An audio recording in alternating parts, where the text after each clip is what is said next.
Olá pessoal, estamos aí novamente com uma aula virtual para ajudar vocês aí nesse período de quarentena.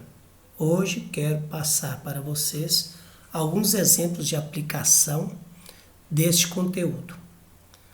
Uma das aplicações mais comuns do cálculo são os problemas de otimização. Tratam-se de problemas que são modelados por uma função e buscamos obter os valores de máximo ou de mínimo da função. E para resolver esse tipo de problema de otimização, usamos em geral alguns roteiros aproximados, como é o caso desse aí que está apresentado no primeiro item. Identificamos as variáveis do problema. Identificar a variável do problema significa dizer quais grandezas representam a situação descrita no problema. O desenho de gráficos nesse momento e usar alguns diagramas pode ser muito útil para fazer a identificação dessas variáveis. O segundo ponto, que é identificarmos os intervalos de valores possíveis para variáveis, neste caso, devemos saber quais os valores para os quais o problema tem sentido físico, certo?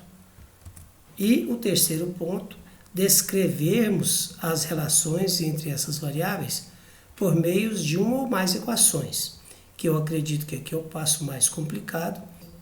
Você tem que modelar o problema usando algumas equações dadas a partir das variáveis para que você consiga resolver o problema. E por último, é usar a técnica que nós aprendemos aí de calcular a primeira derivada ou calcular talvez a segunda derivada que ainda não fizemos neste momento, para que possamos calcular esses pontos que otimiza a função, ou seja, os valores da variável que torna a função ou máxima ou mínima. Eu trouxe aqui alguns exemplos de gráficos para podermos analisar quando é que uma função apresenta decrescente, que é esse caso aqui, até um ponto de mínimo, e crescente. Essa função aqui é uma função voltada para baixo, ou seja, concavidade voltada para baixo. Esta aqui é uma função com concavidade voltada para cima. E observe que antes do ponto de mínimo, a derivada é negativa. Isso porque você calcula a derivada e verifica que nesse ponto aqui, a reta tangente ela é decrescente, ou seja, o coeficiente angular da reta tangente é negativa. E logo após o ponto de mínimo, a reta tangente é crescente, ou seja, a derivada da função é positiva. E acontece o caso contrário aqui, quando a concavidade é voltada para baixo. Antes a derivada é positiva, na horizontal, que chamamos de ponto de máximo, a derivada é nula, e quando temos após o ponto de máximo, a derivada é negativa, ou seja, função decrescente. Certo? E pode acontecer esse caso aqui, quando não temos uma função crescente e decrescente, ela é somente crescente ou somente decrescente. Nesse caso aqui, esse ponto aqui é chamado de ponto de inflexão, ou seja, ponto onde a concavidade muda de sentido. Aqui a concavidade está voltada para baixo, aqui a concavidade está voltada para cima. E aqui acontece o contrário. E observe aqui os sinais das derivadas. Nesse ponto de inflexão aqui, a derivada é zero. Observe que onde as tangentes são horizontais, as derivadas são iguais a zero. Bom, então vamos analisar alguns gráficos que foram feitos nas aulas anteriores aí de vocês. A pergunta é: em quais intervalos uma função é crescente, constante ou decrescente? Quais são os valores de máximos e de mínimos dessa função? Para uma função do primeiro grau, se derivarmos essa função, obteremos o coeficiente angular dela, ou seja, a derivada dessa função aqui, que pode ser representada dessa forma, ou simplesmente y', é igual a 2, ou seja, sempre a derivada vai ser positiva, ou seja, essa função sempre vai ser crescente. Para o caso de cá, que é uma parábola voltada para baixo, foi dada a função aqui, e se você calcular a derivada dessa função, você vai obter menos 2x mais 2, que é a derivada de 8 é zero. A derivada dessa função sendo isso, significa que ela pode ser tanto positiva quanto negativa. Se colocarmos no lugar de x aqui o valor de x igual a 1, substituir aqui por 1, você observa que o resultado vai dar 0, ou seja, justamente onde temos um ponto de máximo, onde a tangente aqui seria horizontal. Antes você vai ter a derivada negativa ou positiva. Observe, se tomarmos aqui um valor, por exemplo, igual a menos 3, substituindo a função, o resultado vai dar positivo. Logo, você obtém aqui para uma função crescente até o valor x igual a 1. Após esse valor x igual a 1, você vai ter uma função decrescente. Por isso que para qualquer valor que você tome depois de 1 aqui, substituindo a função, o resultado vai dar negativo. Por exemplo, pega o valor 5, substitui aqui, né? Menos 10 mais 2 dá menos 8. Portanto, sendo a derivada negativa, a função decrescente. Mas agora vamos analisar o contrário, quando temos uma função do primeiro grau decrescente e uma parábola voltada para cima. Observe bem, aqui a concavidade voltada para baixo, o ponto aqui é de máximo, porque cresceu até o ponto de máximo, depois diminuiu. Já nesse caso próximo aqui, nós temos uma função sempre decrescente, por isso que a derivada da função de primeiro grau, quando dá negativa, é uma função sempre decrescente. É fácil de interpretar quando você tem uma função decrescente, basta analisar o sinal da derivada. Então, para esse caso aqui, onde é o ponto de mínimo? Para x igual a 2. Então, qual o valor que torna isso aqui igual a 0? Basta você analisar que se eu colocar 2 no lugar do x, a resposta aqui vai ser 0. Portanto, esse é ponto de mínimo. Por quê? Porque antes ela é decrescente, vai diminuindo até chegar no mínimo.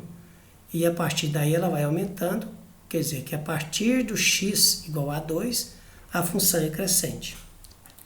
Então, nós vimos 4 tipos de funções, que é a função do primeiro grau crescente e decrescente, e a função do segundo grau, concavidade voltada para cima e voltada para baixo. Bom, agora vamos ver umas funções que não são do primeiro grau e nem do segundo grau. São funções de terceiro grau.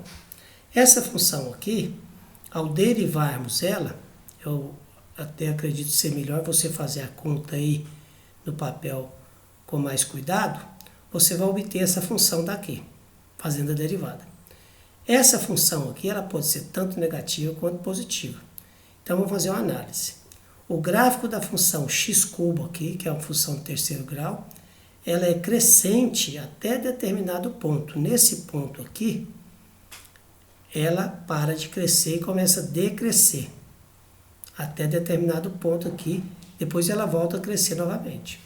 Então, antes desse valor aqui, que eu acredito que seja igual a 1, que deveríamos fazer o cálculo, ela é crescente. Então, a derivada dessa função antes desse valor aqui, ela tem que ser positiva. Aqui nesse ponto, a derivada vai ser igual a 0. E aqui nesse ponto aqui também, a derivada é igual a 0. Aqui a derivada sempre vai dar negativa, ou seja, se eu pegar o valor igual a 2 e substituir nessa equação, nós teremos uma função derivada negativa. A partir desse ponto aqui, que é x igual a 3, nós teremos uma função crescente novamente. Então, para qualquer valor que eu pegar depois de 3, esse resultado aqui vai dar positivo. Certo? A análise é simples, basta você entender que, dado uma função, você deriva ela, como é o caso dessa daqui, obtém esse resultado. Esse resultado aqui vai nos dar onde é que a função pode ser crescente, decrescente ou constante. Nesse ponto aqui que temos aqui, observe que aqui é o único ponto onde a reta pode ser horizontal. Então, provavelmente, se fizermos o cálculo aqui, para obter o valor de x, onde essa função é igual a 0, nós iríamos obter somente um valor, que é x igual a 2. Seria até bom fazer o cálculo aí, né, no rascunho para você entender. Então, essa função aqui ela é sempre crescente, observe. Mas existe um ponto aqui que ela muda de sentido, ou seja, ela é crescente com concavidade voltada para baixo. A partir desse ponto, a concavidade é voltada para cima. Esse ponto aqui nós chamamos de ponto de inflexão. Então, ao calcularmos a derivada de uma função, nós estamos preocupados em calcular onde é que essa função muda de sentido, ou seja, ela deve passar de um ponto crescente para um ponto decrescente ou o contrário. Por exemplo, esse gráfico aqui, vamos supor que temos um gráfico de uma função que apresenta esse estilo aqui, certo? Então, claramente sabemos que essa parte aqui da função é crescente e chega no ponto de máximo. E essa função aqui ela é decrescente até chegar no ponto de mínimo local. Por que a gente fala que é máximo local e mínimo local? Porque nesse ponto aqui a função é infinita, então ela é menor que aqui. E aqui a função tende a crescer infinitamente, né? Então esse valor aqui é maior que esse. Por isso que dizemos que ele é máximo local ou mínimo local. Bom, então o que devemos fazer? Se dada a função, né, calculamos a derivada dessa função e analisamos. Se essa derivada for positiva, significa que nós temos uma função crescente. Se ela for igual a zero, aí você vai ter uma reta horizontal, ou seja, a função é constante. Então seria esse ponto aqui e esse ponto aqui, onde a reta é horizontal. Porque nesse ponto aqui nós teríamos uma função com a tangente crescente, certo? E também esse intervalo desse ponto aqui, até, então em toda a extensão dessa função, a partir desse valor aqui de x, a função é crescente. Portanto, a derivada da função, além de nos ajudar a saber a variação da função, se ela é crescente ou decrescente ou crescente, ela também vai nos dar a oportunidade de saber onde é que ela apresenta pontos máximos e pontos mínimos. Nesse caso aqui, teríamos um ponto de mínimo. Mas o mínimo local, como eu disse, existem valores menores para a função. E esse aqui seria um ponto máximo, que seria um ponto de máximo também local. Bom, então, esse exemplo aqui de função menos x² mais 2x mais 8, a parábola é voltada para baixo, a concavidade da parábola voltada para baixo, até porque, sendo esse valor aqui negativo, sempre teremos uma parábola voltada para baixo. Esse ponto aqui que chamamos de vértice é o ponto de máximo da função.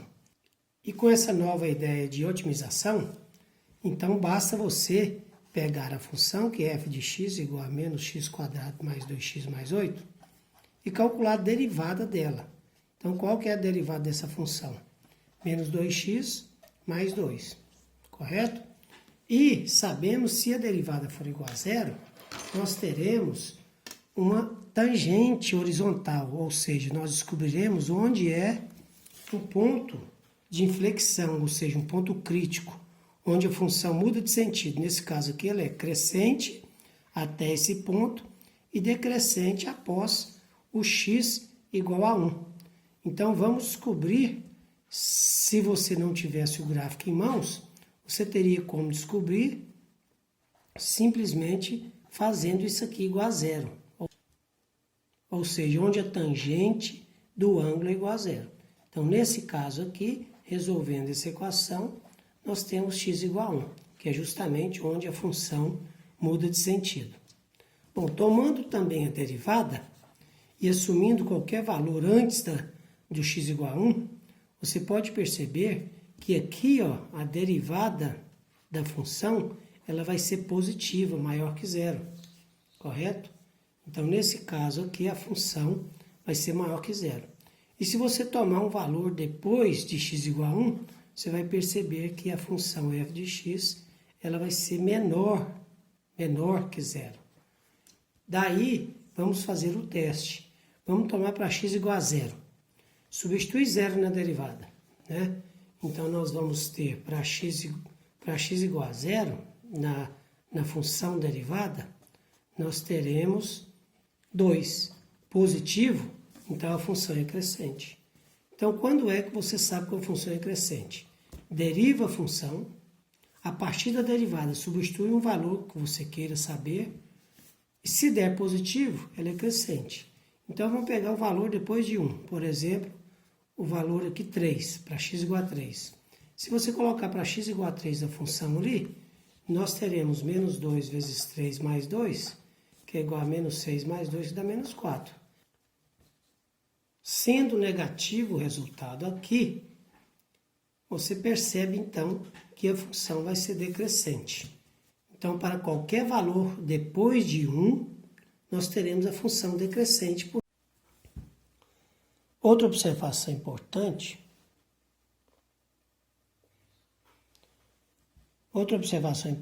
é quando temos uma função em que ela é sempre crescente e também uma função que pode ser sempre decrescente. Nesse caso aqui, quando fizermos o cálculo da derivada, dada a função lá com determinada expressão aqui, e calculamos a derivada da função, certo? Para saber se ela é sempre crescente, pegamos um valor qualquer e substituímos na função derivada. Nesse caso aqui, ela sempre vai dar positivo, exceto em um determinado ponto por aqui, em que ela muda de sentido. Esse ponto aqui nós chamamos de ponto de inflexão. Esse ponto de inflexão é onde a função muda de sentido, ou seja, ela sai de concavidade voltada para baixo, observe bem. Nesse ponto aqui, a concavidade passa a ser voltada para cima, concavidade voltada para baixo. Mas ela é sempre crescente. Então, a derivada aqui, ela vai ser positiva sempre. Em qualquer valor que você substituir na função derivada, ela vai dar positivo. Exceto nesse ponto em que ela muda de sentido. Já para essa daqui, existe um ponto em que ela muda de sentido. Aqui a concavidade é voltada para cima, aqui a concavidade é voltada para baixo. Mas a derivada em qualquer ponto da função, ela vai ser negativa porque a função é decrescente. Função decrescente, derivada negativa. Nesse ponto de inflexão aqui, você pode observar que em um momento pequeno aqui, a reta tangente à curva vai ser horizontal. Existe um pequeno momento aqui em que a reta tangente vai ser horizontal.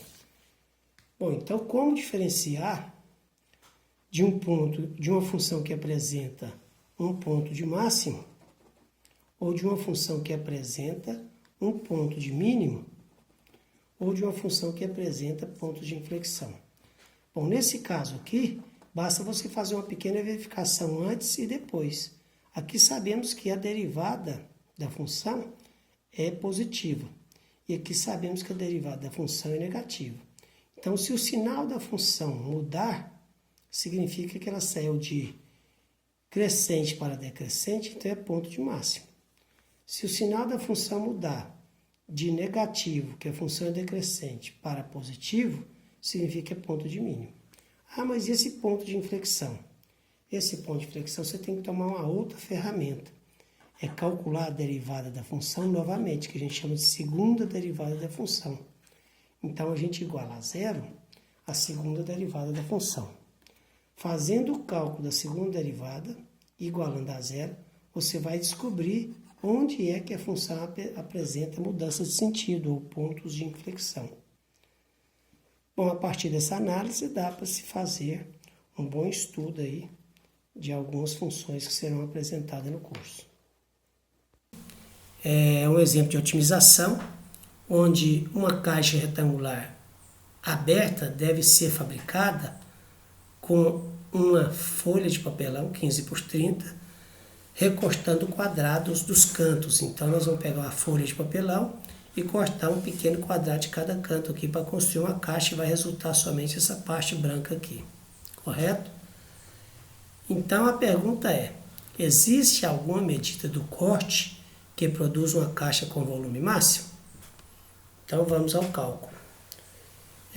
Tomamos x como lado do quadrado aqui, certo? Seja x o lado do quadrado que é cortado nos cantos da caixa. Veja a figura. Então, observe, isso aqui a gente corta x. E aqui x, a largura da caixa aqui vai ser 15 menos 2 vezes x. Da mesma forma aqui.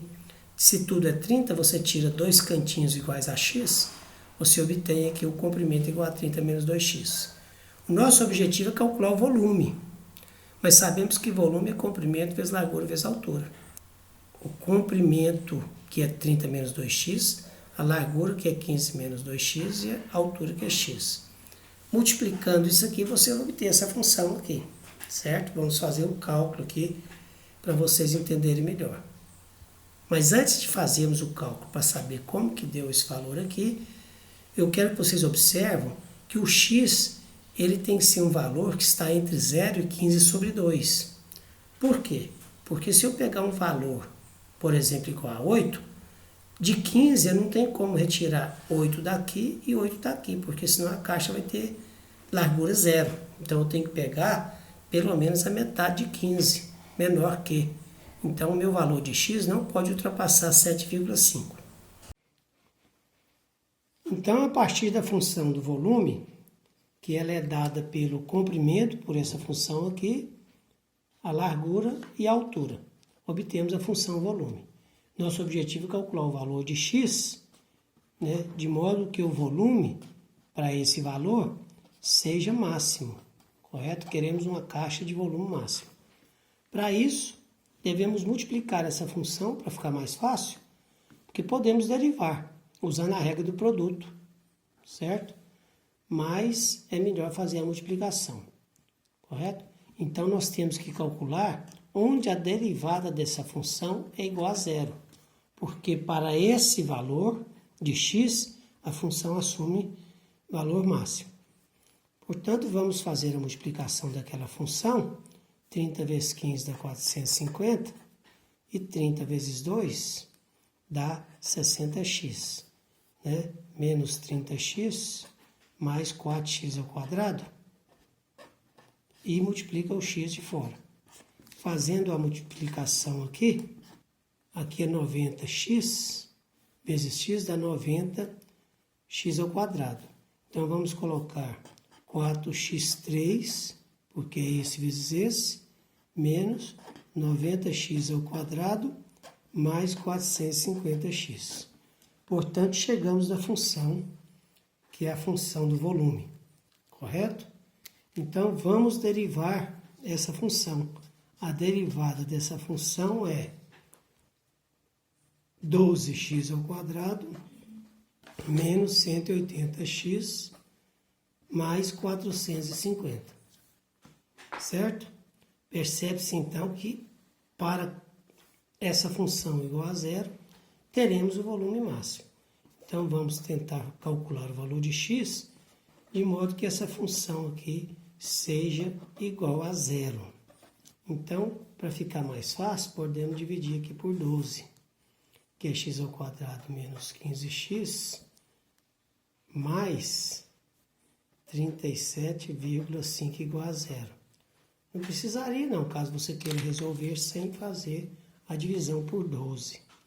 Bom, então vamos calcular agora o delta dessa função, que é 15 ao quadrado dá 225, menos o 4 vezes o a, vezes o c, que é 37,5, que resulta num delta igual a 75. Bom, então agora você usa a expressão x é igual a menos o b, que é menos com menos aqui dá mais ou menos raiz quadrada de 75, que é o delta, sobre 2, que multiplica o valor de a. Então, nós vamos ter a primeira solução, que é 15 mais a raiz quadrada de 75, que é bom você usar uma calculadora aí, para ficar mais fácil, que é aproximadamente 8,66, dividido por 2.